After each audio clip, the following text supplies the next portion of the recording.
කිසිවෙකුට සමකරන හැකි ලංකාවේ විශාලතම ලැප්ටොප් එකතුව දැන් iMac LK අපෙන්. ඉතින් ඔබ අපි කවුරුත් දන්නවා රත්න සහල් කියලා කියන්නේ අරලිය සහල් කියලා කියන්නේ ලංකාවේ තියෙන දැවැන්ත ව්‍යාපාර දෙකක්. මිනිසුන්ගෙන් හාල් වීටි කරගන්නවා කොටනවා දෙනවා යාලා තමයි අපේ කුසගින තීරණය ගන්නෙ අපේ හැමදේම තීරණය කරන්න යාලා තමයි. ඉතින් කොහොම හරි වාර්තා වන විදිහට සමාජ මාධ්‍ය ජාලාවල මේ රත්න සහල් අධිපති ඇතුළු සිටින එතකොට WCCN ඇතුළු ගොඩාක් කට්ටියගේ ආතල්ලයක් තමයි මේ වාහන ගන්න එක. සුපිරි වාහන ගන්න එක. ඉතින් සුපිරි වාහන පිස්සු පොළොන්නරුවට තමයි ඔන්න සුපිරි වාහන පිස්සු කියලා තියෙන්නේ. රත්නසහල් අධිපති චොපර් එකක් ගත්තා. තව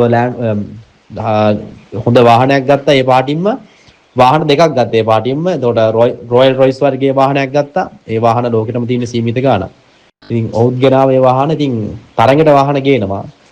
ප්‍රයිවට් ජෙට් එකක් ගන්න යන්න බලනවලු මේ දවස්වල. ඉතින් බලන්න සල්ලි දෙන මිනිස්සු කරන වැඩ නේද? සල්ලි වලට කරගන්න දෙයක් නැතුවට කරන වැඩ ඒ මහාන් තත්ත්වකම පෙන්වන්න තමයි මේ දේවල් කරන්නේ. ඉතින් අපේ මිනිස්සු රැවටෙන්න ඕනේ නැහැ ඒවට හොඳේ. අපේ මිනිස්සු ඒවට රැවටිලා මෙයා වෙන්න ඕනේ නැහැ.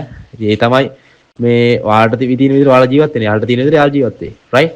ඉතින් ඔබටත් මේ ගැන සිතන අදහස පහතින් දක්වන්න අමතක කරන්න එපා.